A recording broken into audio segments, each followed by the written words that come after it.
a los estudios que estamos llevando a cabo de la predicación del libro de Apocalipsis.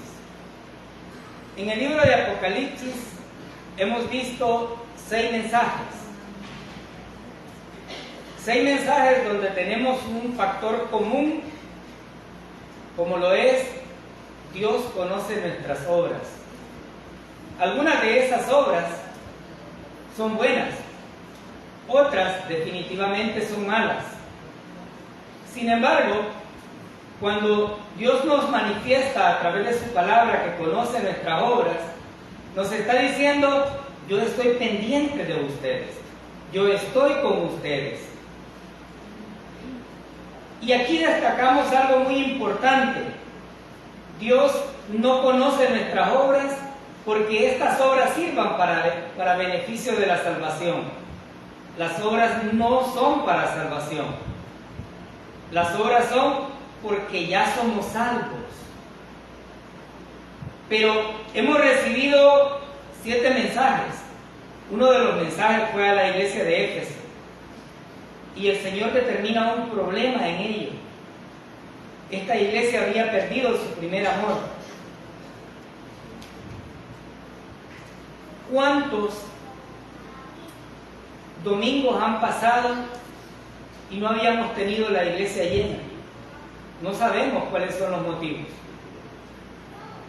pero nos agrada ver que cada hermano ponga en su corazón el deseo de congregarse.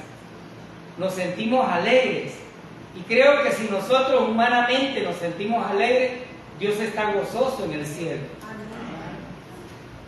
Esta iglesia había perdido su primer amor. Sin embargo, el Señor le ofrece una recompensa por su fidelidad. Luego llegamos al mensaje de la iglesia de Esmirna, y estos tenían un problema interno. En la congregación tenemos claro que el elemento principal, la plomada, es la palabra de Dios. No la opinión del pastor, no la opinión de los que tenemos el privilegio de enseñar, sino lo que Dios dice a través de su palabra. Sin embargo, esto nos llamó la atención porque nos estaba diciendo que hay que tener nuestros oídos bien abiertos a aquellas falsas enseñanzas que parecen muy buenas, pero que no lo son. Asimismo, llegamos a la iglesia de Pérgamo. Y muchas veces nosotros podemos decir: pero yo no tengo un Dios diferente. Sí, no lo tiene físicamente, pero algunas veces nuestro trabajo se convierte en eso, en una idolatría más. A veces nuestros hijos, a veces nuestras actividades que nos llevan a obtener el dinero para suplir las necesidades, se convierten en eso. Pero recibimos el llamado de darle la supremacía a Dios. Primero es Dios y después todas las cosas que suceden a nuestro alrededor. Y así el Señor ha ido enumerando cada una de las observaciones que Él hace. Y dentro de estas observaciones decíamos: ¿qué habrá dicho Dios para cada uno de nosotros? ¿Qué opinión tendrá Dios para nosotros realmente? Y esto nos lleva a tomar en cuenta que Dios nos está viendo. Algunos todavía dicen: pero es que es una resbaladita, tranquila. Pero Dios está ahí. Dios ha observado nuestras obras, como lo observó en cada uno de los mensajes de la iglesia. Pero a mí me alienta muchísimo que aunque vio cosas negativas, Dios siempre permaneció fiel. ¿Amén? Él siempre permanece fiel. Él no dejó desamparada ninguna de las iglesias. ¿Por qué? Porque Él no se puede negar a sí mismo. Con esto en mente, vayamos al capítulo 3, versículo del 14 en adelante. Y estamos estudiando, o vamos a estudiar, el mensaje a la iglesia de la Odisea. La Odisea era una ciudad al sudeste de Frigia, no muy lejos de la iglesia de Colosas. Históricamente fue destruida por un terremoto en el año 62, pero sus ciudadanos pudientes lograron reconstruirla sin ayuda de los romanos. La riqueza que ellos tenían los llevó a una situación de complacencia propia de aquellas cosas espirituales.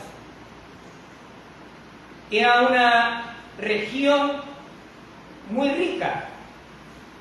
Tenían producción de telas, tenían énfasis en la medicina y era una ciudad de comercio muy próspera. Pero al mismo tiempo había unos problemas que debemos de identificar en esto. Versículo 14. Y escribe al ángel de la iglesia en la Odisea: he aquí el amén, el testigo fiel y verdadero, el principio de la creación de Dios, dice esto: cada una de las cartas, cada una de los mensajes a las iglesias ha sido de manera directa al ángel, es decir, a quien está predicando, a quien está instruyendo. Cuando yo veía desde donde ustedes están y había un hermano que decía: quien predica tiene doble responsabilidad, yo solo lo pensaba y ahora lo estoy viviendo.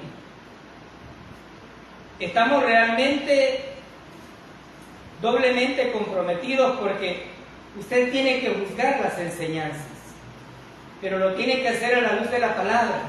Y nosotros necesitamos tener claridad de la palabra para poder enseñarla como tal. Esta iglesia no solamente era próspera económicamente, sino que además tenía un orgullo bien grande en sí misma. Y ellos se jactaban de tres cosas. Una, su riqueza financiera. Estaban en una opulencia económica. Tenían una industria textil extensa con exportación. Y eran pioneros en la medicina. Y tenían ungüentos o colirios para los ojos que eran exportados a los diferentes lugares. Pero así como una ciudad es próspera, también tiene ciertas debilidades. Ellos tenían un poco de deficiencia en el agua. Y su agua era llegada a través de muchos kilómetros. Y esto los hacía vulnerables cuando había situaciones de guerra. Pero no perdamos de vista estos tres puntos por los que ellos se sentían orgullosos. Tenían una solvencia financiera muy buena. Tenían una industria textil donde creaban muchas cosas y eran pioneros en la medicina. En la Odisea había un templo próximo a la adoración del dios Esculapio. El dios Esculapio en romano, Esclapio en griego, hace referencia al dios de la medicina. Y este, todavía en nuestros tiempos, se visualiza a través del logo de los que estudian medicina, donde está un bastón con una serpiente. Obviamente tenían muchas cosas de que jactarse. Tenían elementos materiales que humanamente a veces nos hacen sentirnos orgullosos. Pero aquí estaba escribiéndole el amén, el testigo fiel y verdadero. el principio de la creación de Dios. En este contexto, como en todos, la palabra amén no solamente se usa al final de una oración, sino que también era usada para dar a conocer que algo iba a ser así. Y significa sea hecho o sí en la palabra de Dios, no en nuestra palabra, porque muchas veces nosotros decimos sí, pero al momento, 5 minutos después, estamos diciendo, no, me arrepentí, pero Dios es sí. El amén y el testigo fiel no solamente nos indican una acción que nos da la garantía absoluta e inmutable de que sus promesas son fieles. Óigase bien, es una garantía. Cuando usted va a comprar un artículo, lo primero que dice cuántos años de garantía tiene. Y a veces le dicen, si paga esto, tiene 1 año. Si paga lo otro, puede llegar a 2 años. Pues déjenme darle la noticia. Las promesas de Dios no se pagan, ni siquiera tienen caducidad. No terminan. En el Señor no solamente tenemos una garantía absoluta que no cambia, sino que además tenemos la certeza de que se van a cumplir. En este versículo vemos una expresión donde dice que Él es el principio de la creación de Dios. Algunos escritores dicen, ¿verdad que con Él empezó el principio? No nos confundamos, ni nos dejemos llevar por algunas expresiones que probablemente en otras versiones tengan un énfasis diferente. Cuando aquí observamos la palabra principio, hace referencia al griego arché, que significa el soberano, el todopoderoso. Él es la fuente y origen de todo cuanto sucede. No está hablando de un orden de secuencia, que es diferente. En nuestra familia nosotros decimos, hay un hijo menor, hay un hijo mayor, y establecemos una secuencia. Pero aquí no estamos hablando de esa secuencia ni de ese orden, sino de la supremacía total. Y aquí debemos de tener cuidado, porque esta supremacía muchas veces allá afuera la patean. Y vemos, por ejemplo, los testigos de Jehová diciendo, no, si a Él lo crearon, es uno como nosotros. Vemos a los mormones a través de su libro diciendo, no, pero es que no tiene el mismo poder. Y vemos muchas otras denominaciones atribuyéndole o restándole la soberanía que realmente tiene. Pero la idea que nos da justamente este versículo acerca de que Él es el principio, lo encontramos, vayamos ahí, Colosenses capítulo 1. Algunas personas dicen, compruébemelo pues que sea la palabra quien nos hable. Colosenses capítulo 1, versículo del 15 al 16.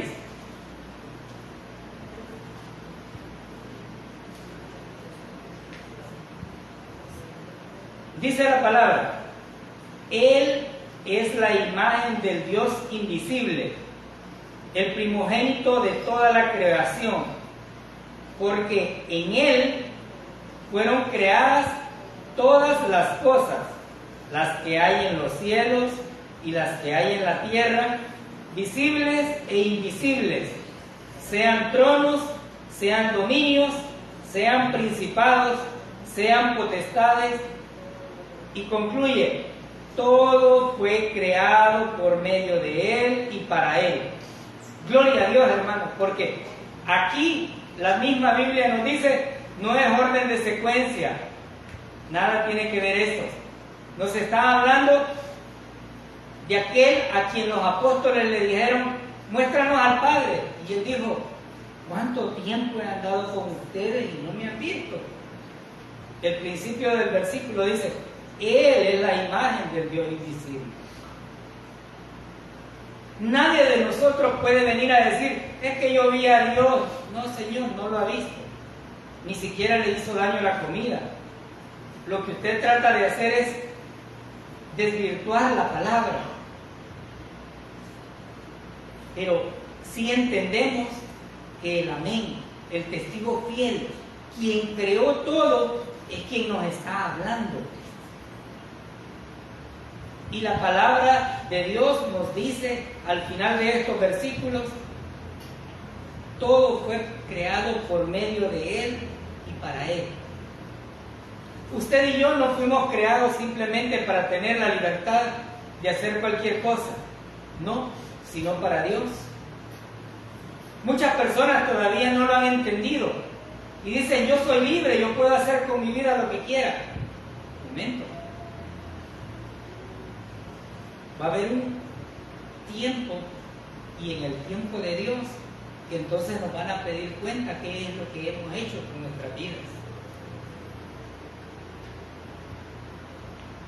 La palabra nos está ilustrando que Él es quien hizo todo. Él es el creador y por eso nos vuelve a mostrar una garantía de su fidelidad como el testigo fiel y como el verdadero amén. No podemos perder de vista la idea de que este versículo nos está hablando de su prominencia, y esa es la que él está destacando. Aquella prominencia que no escatimó absolutamente nada y entregó su vida por nosotros. Nosotros merecíamos estar en la cruz, merecíamos morir, y morir no en términos bíblicos, sino morir literalmente por pecadores. Pero el Señor entregó su vida por nosotros. No lo merecemos, no lo merecemos, pero todos hemos entendido que es por gracia, que es el regalo que Dios nos ha dado. Versículo 15 de Apocalipsis capítulo 3. Yo conozco tus obras, que ni eres frío ni caliente. Ojalá fueses frío o caliente.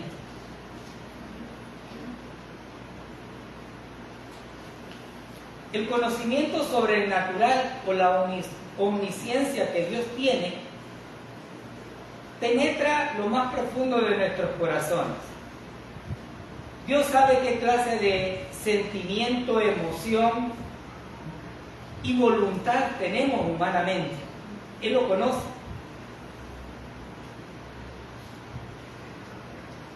Pero aquí le está diciendo a esta iglesia, yo conozco tus obras, que ni eres frío ni caliente.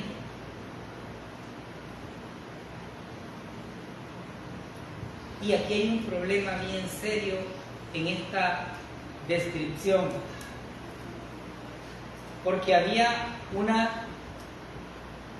divergencia en cuanto a lo que Cristo quiere del creyente y cómo estaba viviendo esta iglesia. El calificativo tibio sugiere que hubo un tiempo en el cual la Odisea tuvo su apogeo, tuvo su auge, pero había una condición: se habían enfriado. Y el Señor le dice, ojalá fueras frío o caliente. Es decir, ojalá estuvieras en cualquiera de los extremos, pero no en el centro.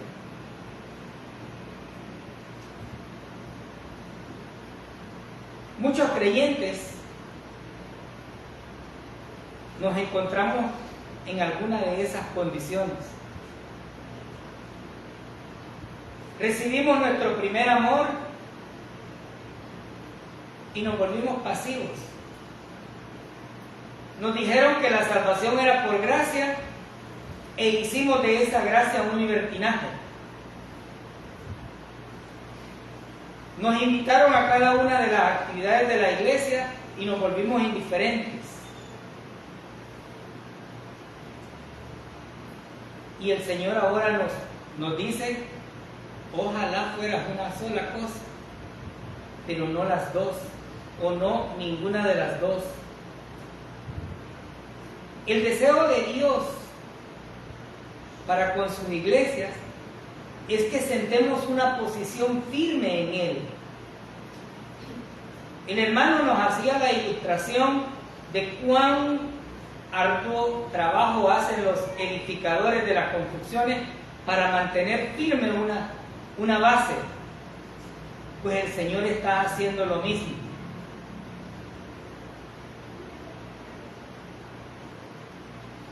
Todavía existen algunos creyentes que juegan a hacerlo. Y queremos tener un pie en el mundo, haciendo todo lo que el mundo hace, y el otro en la iglesia, porque nos vemos bien bonitos todos, con camisa manga larga, con un vestidito bonito, pero se nos olvida y nos volvemos religiosos.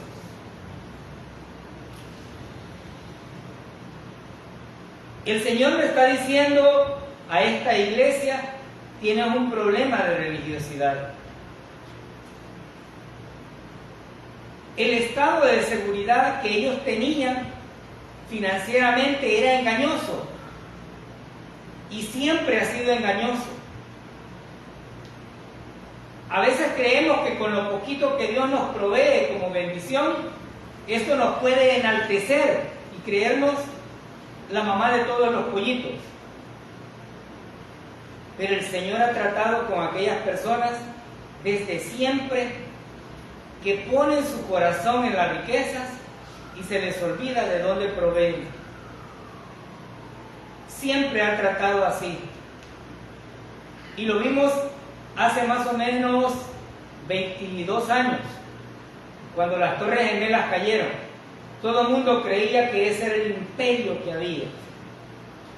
Y hubieron muchos millonarios que perdieron todo y cuando se vieron sin nada, se suicidaron. Las riquezas materiales son necesarias para vivir, pero no para hacer nuestro Dios de esas riquezas. Estos versículos no solamente están haciendo una acusación grave a la iglesia de la Odisea, sino que además están abriendo una esperanza para todos aquellos que están en el mundo y que no son ni fríos ni calientes. Porque al mismo tiempo les está brindando la posibilidad de saber que pueden llegar a ser calientes, creyentes fervorosos a través de la palabra de Dios. Y cuando conocen el Evangelio, pueden ser entregados a la obra de Dios. No estar frío ni estar caliente no solamente es un problema, sino que además constituye algo negativo para Dios. Yo no sé si usted alguna vez se ha puesto a pensar si estamos en uno de esos puntos.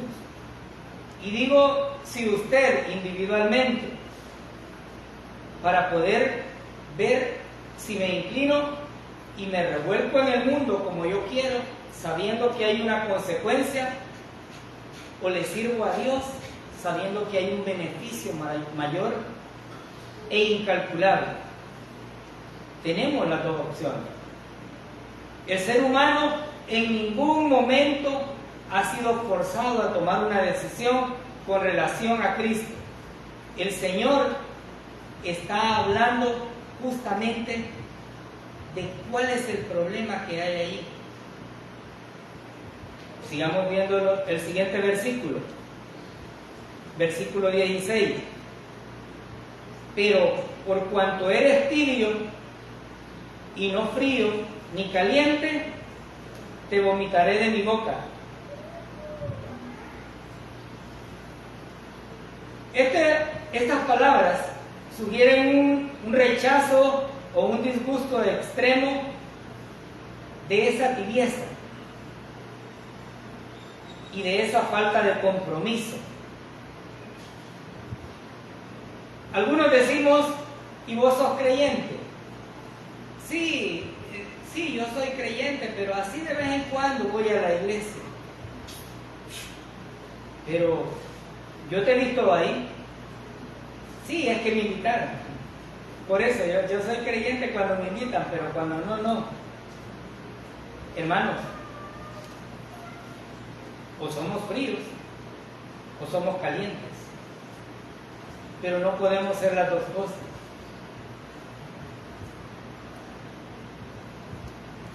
Esta iglesia nos da un ejemplo de religión vana. Un ejemplo de religión vana que nos muestra que estuvieron más prestos a la predicación del Evangelio y a un tipo de vida como Dios quiere, de los publicanos, los cobradores de impuestos, las rameras, pero no así los escribas y fariseos. Esto no les interesaba.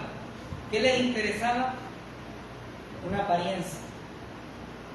Cuando nosotros vemos las apariencias de las personas, esto nos desvía la atención.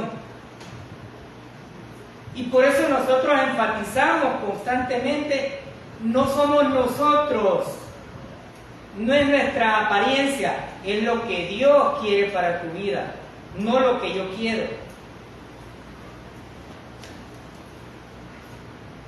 Lo que Dios realmente quiere cambiar de nosotros es que dejemos esos juegos engañosos de estar en términos medios, tratando de agradar al mundo y agradar a Jesús. Porque cuando lo hacemos, somos como el dicho popular salvadoreño, no somos ni chicha ni limonada. No somos nada. Esta expresión que hace referencia a te vomitaré nos da la idea, si usted lo quiere ver ahí, que es una palabra en tiempo futuro. No está diciendo que lo está eliminando por completo, sino que le está dando una posibilidad a esta iglesia para que esta acción no se lleve a cabo. Esto nos muestra que el mensaje iba directamente al ángel de la iglesia y que dependía de su actitud para con Dios. Y por eso decía, el pastor es responsable de una iglesia, pero también la iglesia es responsable de lo que cree. No podemos decir, no, es que el hermano pastor me engañó. No tiene que ver. Usted tiene una voluntad, un discernimiento, un Espíritu Santo que le dice, esto no es cierto. Esto no va así. ¿Por qué decimos que no constituye una amenaza a su salvación? Porque la salvación es un premio. Por algo que usted haya hecho, la salvación es un regalo. Y el regalo ya lo tenían, lo habían abrazado, habían sido creyentes fervorosos, calientes, pero se habían llegado a un término tibio. Y no eran ni de aquí ni de allá. Ahora, ¿cómo conocemos realmente si hemos llegado a ese punto de la tibieza? Y aquí analicemos nuestras vidas. Número 1, no nos gusta comprometernos con las cosas o las actividades de la iglesia. El hermano lee, da listados de actividades, da privilegios, pero es que a mí no me gusta, hermano, yo estoy bien en el ministerio de la silla. Allí hay más comodidad, mire, y qué bonito con aire acondicionado, ¿verdad? No, hombre, talladísimo. hay quienes no nos gusta el compromiso. Esto está como aquella pareja que dice, sí te quiero, pero no me caso. La relación con Dios es más que un matrimonio, porque es una relación continua. Pero todavía, aún después de saber que estamos en el tiempo de la gracia, que somos salvos por el regalo que Dios nos ha dado, no queremos compromiso algunas veces. Y no queremos compromisos porque aducimos que tenemos tanto trabajo que no nos da el tiempo. Y yo escuché una expresión hace unos días y un hermano le dijo al otro, pues voy a orar no porque Dios te dé trabajo, sino porque te quite trabajo para que me quede tiempo para Dios. Y realmente eso tendría que suceder. ¿Que es contrario a la provisión de Dios? Sí, pero a veces creemos que porque Dios nos ha dado tanto trabajo, no tenemos tiempo para Él.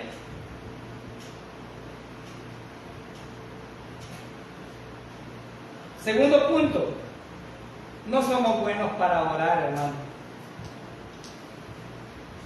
A cada uno de nosotros se nos alegra la vida cuando vemos que habemos 14, 15 en el culto de oración.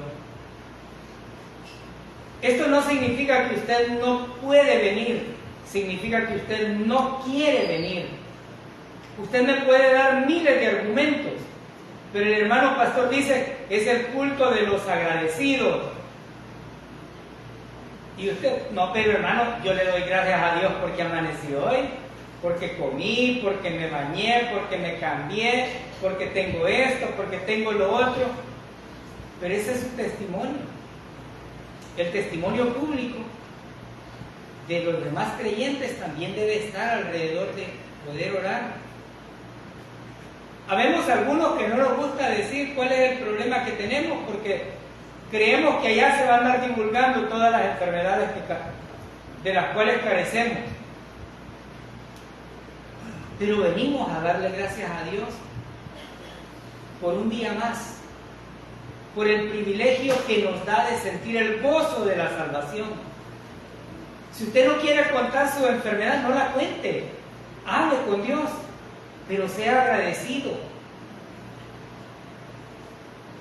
Pero no ponga como pretexto que no tiene tiempo cuando Dios le está regalando 24 horas al día y le está dando la oportunidad de que usted lo sea.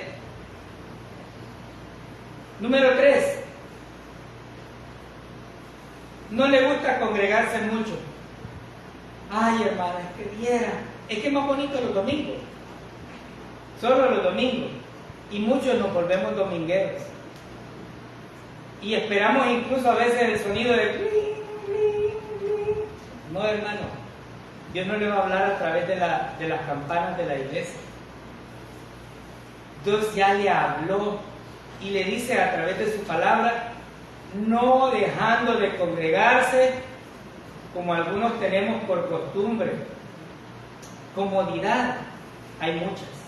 Compromisos, hay muchos. Y déjenme decirles, Dios paga mejor. Definitivamente, Dios paga mejor. Cuando a mí me ofrecieron trabajo en modalidades flexibles, yo trabajé un año de lunes a domingo. Y hubo un momento en que dije, ya no aguanto. Pero no es que no aguantara físicamente, sino que yo dije, aquí hay otra necesidad, no solamente de trabajo.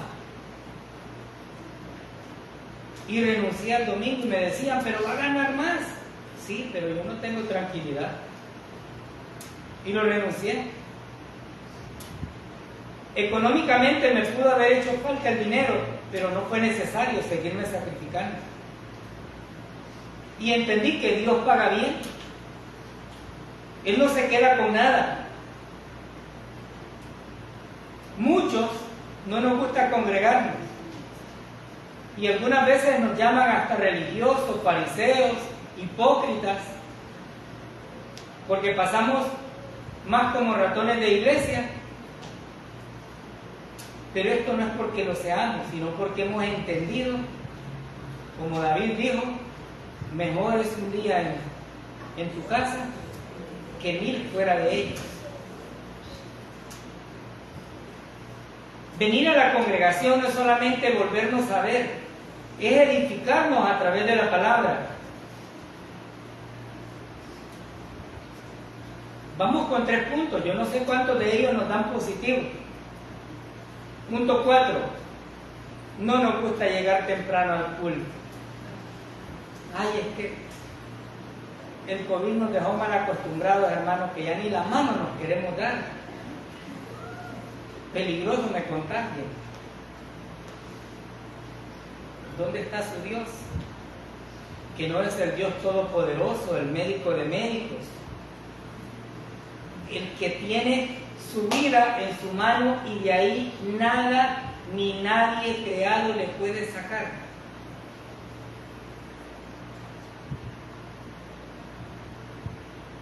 Los seres humanos somos delatores, ponemos quejas por todo. Punto número 5, no le dé el problema en cambiar un culto por cualquier cosa. Ay, hermanas, que me invitaron a una fiesta y ¿cómo voy a despreciar yo? Se nos sale, qué bonito se va a poner. Y creemos que en la iglesia es aburrido. Ay, venir a ver al mismo hermano Tony los domingos. No. Hermano, es que usted no me viene a ver a mí. Usted viene a escuchar la palabra. Y si la palabra nos habla, mire, agarrémoslo. Ninguno de nosotros anda detrás de los hermanos. Si casualmente nos encontramos por ahí, es producto de la casualidad y de la voluntad de Dios, pero no porque estemos interesados en analizar su vida. Nadie. Es más, muchos ni tenemos el tiempo. Hermano Aníbal pasa allá en su negocio trabajando arduamente, hermano en su administración escolar, yo en las mismas circunstancias, hermano pastor preparándose, haciendo visitas. No estamos pendientes de lo que usted hace.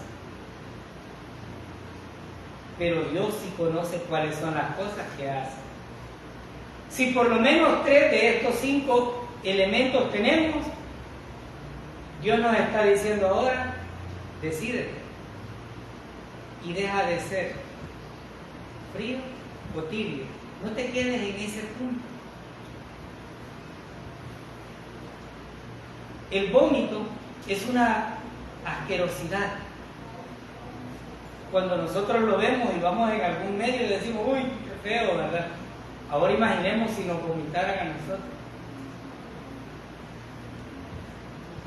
Pero lo que Dios está diciendo a través de este versículo 16 es que siempre hay una puerta abierta para evitar serlo.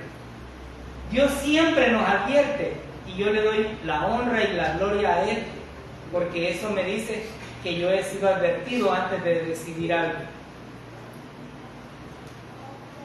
No está hablando de que le va a quitar la salvación, no.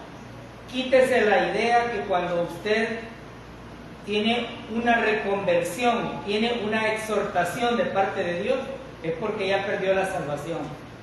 No. La gente que dice que perdió la salvación es porque nunca la tuvo. Y lo que no se tiene, pues está perdido. Pero aquellos que hemos creído en la obra redentora de nuestro Señor Jesucristo, estamos confiados que es la obra de Cristo la que nos tiene firmes y no nuestras obras.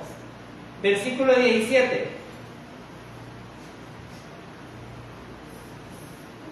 Porque tú dices, yo soy rico y me he enriquecido y de ninguna cosa tengo necesidad.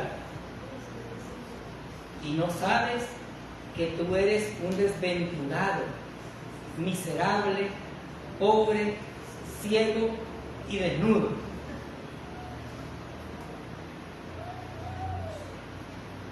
Hermano, ¿qué digo yo personalmente que soy? Porque el versículo dice, porque tú dices.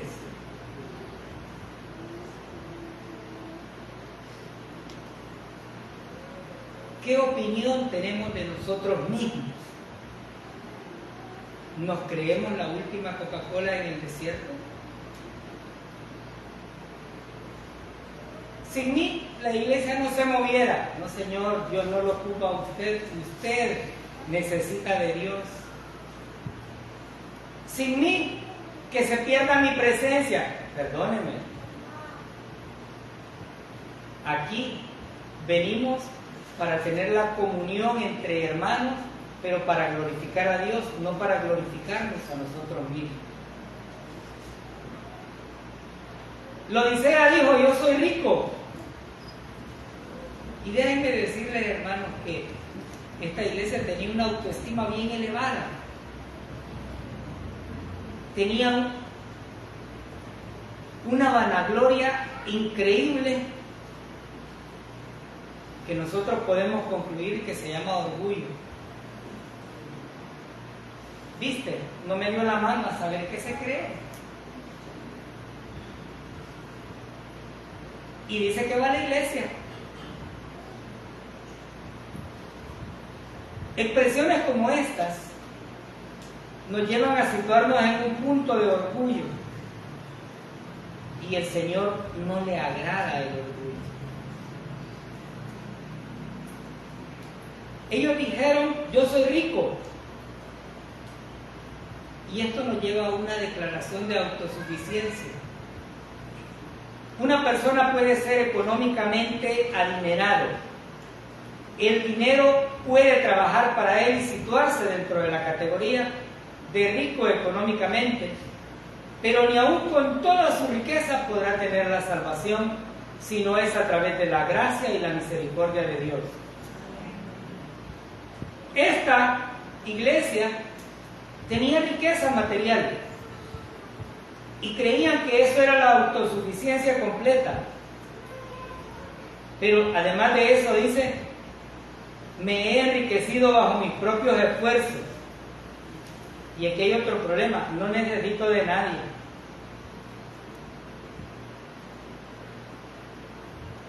La Odisea era una pobre, rica iglesia. A lo mejor tenían servicio todos los días, como muchas iglesias. Tenían campañas, proyectos, pero espiritualmente estaban en bancarrota. Los millones que determinaba su cuenta bancaria, espiritualmente decía 0.0000.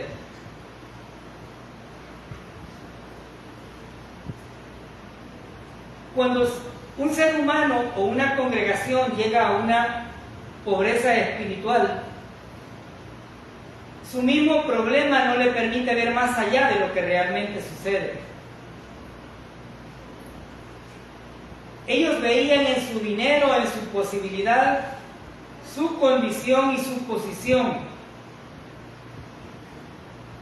Y ellos estaban actuando de manera tal que se sentían realizados. Y podemos decir que la arrogancia de la Odisea no les permitía ver su propia condición, creyendo, como muchos en este tiempo, que las riquezas materiales equivalen a riqueza espiritual. Y eso es falso.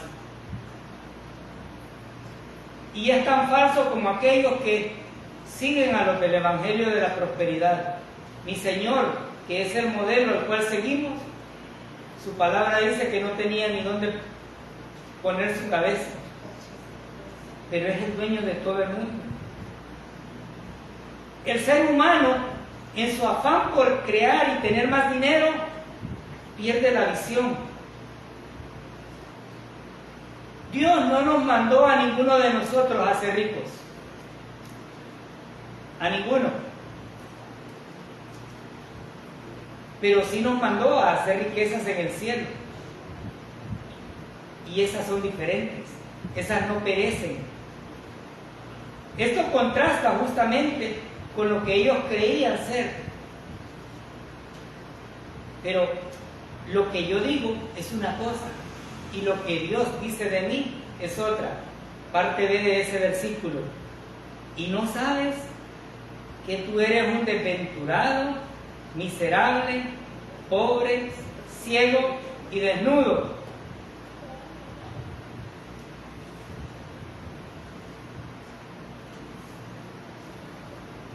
Dios, que examina nuestros corazones y conoce todas aquellas cosas, incluso antes de que nosotros las pensemos, conocía la condición espiritual de estos hermanos y del ángel y su iglesia.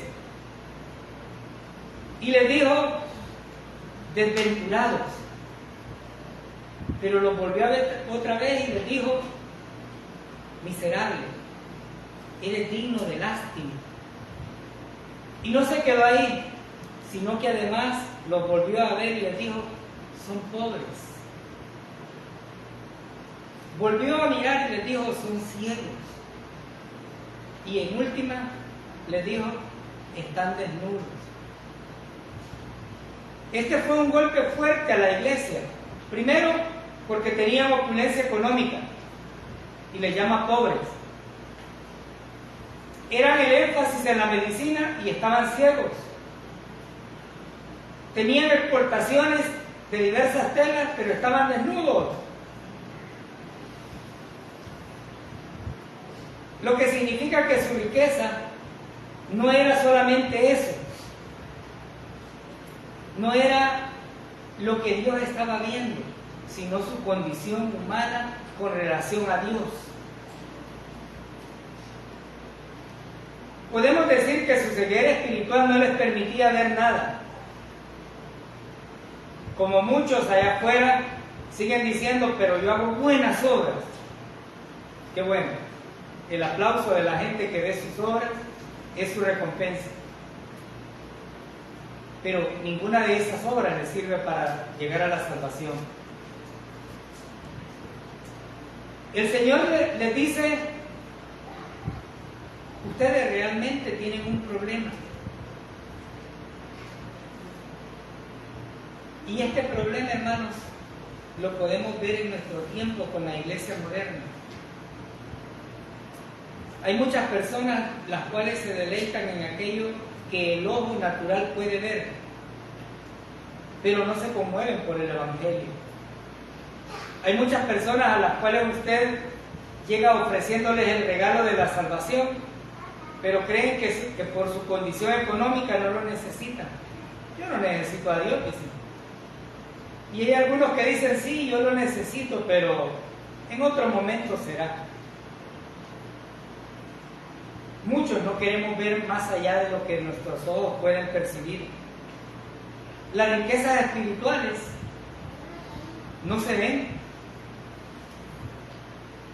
Usted no puede ver ninguna de las riquezas espirituales, pero cree que si Dios se las ha prometido, Él se las va a dar, porque Él no miente. Dios no solamente le estaba dando su condición material, sino su condición espiritual. No estamos diciendo que los ricos no puedan ser salvos, no, de ninguna manera. El Señor tiene los brazos abiertos para que todo aquel que cree en la obra redentora de su Hijo Jesucristo como la totalidad del pago de sus pecados es realmente salvo. No necesita más, no ocupa más. Y si le doy, hermano, para que hagan el techo allá en la iglesia, bendito Dios que usted lo da, pero eso no le salva. Usted no espera que ningún árbol frutal que no es de su raza le dé la fruta que usted quiere. Usted espera que el palo de mango le dé mangos, pero no espera cocos. Pues nosotros esperamos que como creyentes el fruto que demos sea como tales. Versículo 18. Por tanto, yo te aconsejo que de mí compres oro refinado en fuego, para que seas rico y vestiduras blancas para vestirte, y no se descubra la vergüenza de tu desnudez, y unge tus ojos con colirio para que veas. El Señor le dice, yo te aconsejo. Nótese que no le está diciendo, te voy a torcer la mano, papayito. No, el Señor habla, aconseja, exhorta, anima, y el ser humano tiene su propia voluntad de decidir si me quedo a este lado o me quedo en el otro. Yo te aconsejo que de mí compres oro refinado en fuego. Ah, o sea que el Señor estaba vendiendo. Ya ven, hermano, el Señor vende. Momento. Él no está vendiendo ni la salvación, ni siquiera está vendiendo algo que el hombre pueda necesitar. Él está ofreciendo de sí aquello que es más beneficioso para la humanidad. Y la palabra aconsejo nos hace notar que es una acción y una oferta de gracia que el Señor le está haciendo a esta iglesia. Pero al mismo tiempo, yo lo veo como una ironía benigna que Dios estaba haciendo. Ellos tenían mucho dinero, pero Él les está diciendo, yo te aconsejo que compres oro de mí. Ellos entendían realmente porque era un término comercial, pero realmente lo que el Señor estaba haciendo era ofertándoles su gracia, su misericordia. Esta iglesia estaba en un estado de complacencia y egocentrismo, y la exhortación, cuando llega y estamos en esa condición, no la queremos ver. Estas expresiones no solamente nos están haciendo notar que Dios está ofertando su gracia, sino que también nos está diciendo, es importante que tú tengas comunión conmigo. Estaba hablando a creyentes, no les estaba vendiendo nada. El oro, para tener toda la pureza necesaria, tiene que ser pasado por fuego. Y entonces tiene la pureza requerida. Y el Señor les dice justamente eso. Pero más que ofrecerles el material como tal, el Señor les está diciendo, sigue, continúa con tu primer amor, continúa con esa condición con la cual habías venido. Si una vez fuiste caliente, mantente en ese nivel. No está hablando del oro literalmente, sino de aquella fe que nos permite seguir en comunión con Dios. La pobreza que esta iglesia tenía era el problema de su confianza. Habían creído tanto en sí mismos que se les olvidaba que Cristo es el principal. Se les olvidaba que las riquezas que debemos de hacer son las que están en el cielo, no en la tierra. Tampoco les estoy diciendo que renuncien a sus trabajos, en ningún momento. Pero la supremacía de nuestras vidas debe de estar primero en Dios, para que lo demás funcione mejor. En estos versículos nos muestra que no debemos de confiar en sí mismos, ni en los hombres. Nuestra confianza no debe estar puesta en nada material, sino que por el contrario, el Señor les estaba diciendo, ven, te voy a vender vestiduras blancas, santidad. Santidad, hermanos, que es el privilegio que Dios nos ha dado. La palabra de Dios dice que su iglesia se va a vestir de lino fino, porque la merece, no, porque Él así le ha placido. Él no está ofreciendo ropas físicas, sino un cambio de actitud hacia Él. Y entendamos algo, por cara que sea nuestra ropa, Dios nos ve desnudos. Dios ve todas nuestras actitudes, toda nuestra desnudez. Y qué irónico sería que un buen zapatero no tuviera unos buenos zapatos, ¿verdad? Aquí le dice a la Odisea, compra colirio para que puedas ver. Aquellos que tenían la opulencia en la medicina le dice, compra un buen colirio. Ahora, hermanos, con estos versículos en mente, pensemos por un momento, ¿estaremos nosotros en una ceguera espiritual? ¿O la vista se nos puede haber quedado cortas y necesitamos el colirio que Dios nos quiere dar? Más que abrir nuestros ojos físicos, debemos de abrir nuestros ojos espirituales. Porque llegar a esa tibieza espiritual es un problema grande. Versículo 19. Yo reprendo y castigo a todos los que amo. Sé, pues, celoso y arrepiéntete. Aquí entra aquella opinión donde dice Dios me está castigando. Hermano,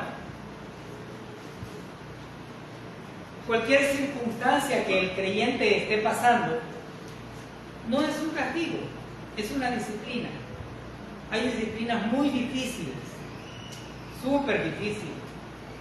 Hay disciplinas que Dios sabe que somos frágiles, cobardes, llorones, y nos trata con suavidad.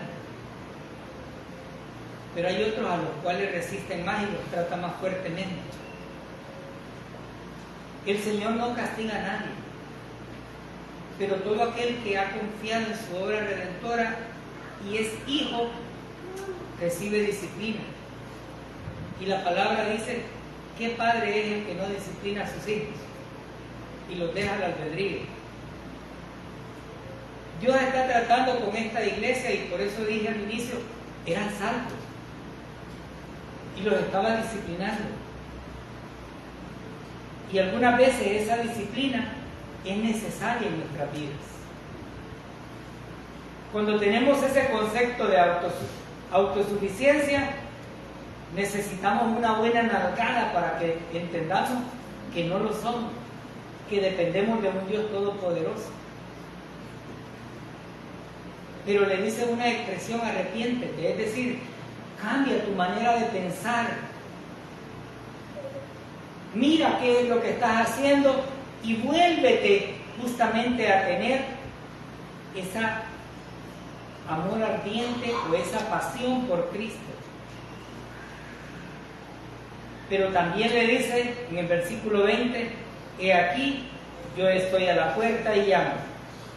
Si alguno oye mi voz y abre la puerta, entraré a él y cenaré con él y él conmigo. Algunos predicadores dicen, ya ven, hay que abrirle la puerta, hay que abrir el corazón. Este versículo no nos habla de eso. Nos está hablando de esa comunión. Cuando usted como creyente o como inconverso oye la voz del Señor, el Señor entra a su vida, cena con usted, y no solamente eso, sino que Él con nosotros. Algunas veces tratamos de decir, yo me he fajado tanto para tener algo en la vida y Dios me lo quitó. No, Dios le ha provisto y como usted se cree autosuficiente, Dios le demostró que no lo es. Participar de la comunión de Cristo y tener vestiduras blancas es un privilegio que solo aquellos que han confiado en su obra podrán tenerlo. Los demás, no. El Señor no solamente señala las dificultades, el Señor no solamente advierte sobre lo que va a suceder, sino que también alienta a la iglesia, versículo 21. Al que venciere, le daré que se siente conmigo en mi trono, así como yo he vencido y me he sentado con mi Padre en su trono. Después de ser unos desventurados, pobres y miserables pecadores, ahora el Señor nos lleva en un título de realeza, hermano. ¿No les parece que es maravilloso? Muchos nos sentimos contentos cuando nos dice te va a recibir la autoridad del municipio o el presidente te ama, y buscamos hasta la mejor ropita, ¿verdad? Y llegamos bien planchaditos. Pues aquí el Dios Todopoderoso que hizo los cielos, la tierra y todo cuanto podemos ver, nos dice que vamos a estar sentados con Él. Yo no sé usted cuánto valora lo material que pueda tener, pero Dios nos está ofertando más y nos otorga ese rango de realeza porque Él está sentado. No está como la Iglesia Católica dice, así, señalando a aquel que tiene problemas. No, Él está sentado porque la obra la completó. La obra se terminó por completo. No hay más que hacer. Y promete que nosotros vamos a tener ese privilegio. En este tiempo muchos nos afanamos haciendo cosas. En aquel tiempo vamos a estar en su trono. ¿No les parece maravilloso esto? Muchos de no tener nada, ahora tenemos demasiado. De desear una familia físicamente, paternalmente, ahora tenemos una familia extensa, innumerable. Y todo y cada uno de nosotros lavados con la sangre de nuestro Señor Jesucristo. Versículo 22. El que tiene oído, oiga lo que el Espíritu dice a las iglesias. Los 7 mensajes a las iglesias finalizaron así. Dios nos ha hablado a través de su palabra y nos ha dicho, no tengamos términos medios. Definamos nuestra posición. Que usted se va a ganar alguna enemistad o lo van a ver de reojo, probablemente. Pero, ¿qué si de ser pobres y miserables pasamos a tener la realeza que Dios nos da? Lo que está en el mundo se queda en el mundo. Pero lo que Dios nos da trasciende más allá de todo lo que podemos imaginar. Oremos. Glorioso y poderoso Señor omnipotente, le damos la honra y la gloria, Padre, porque solo usted se la merece. Queremos, Señor, que con su Santo Espíritu